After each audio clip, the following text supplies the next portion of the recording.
Hallo, guten Morgen zusammen oder guten Tag. Heute das Wetter ist so heiß und sonnig. Alles Gute zum Vatertag an meinen Mann und alle Vater da draußen und meine und auch an meine Brüder. Heute waren wir mit meiner Familie in der Kirche.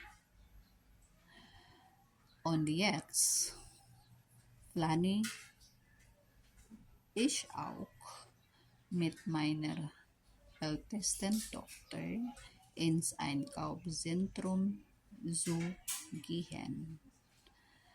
Werden wir im Hause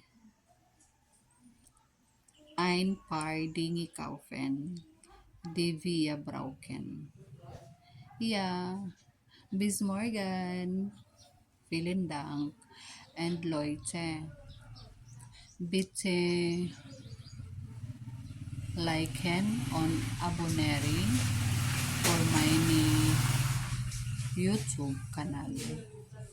Bitte, vielen Dank und ciao, ciao.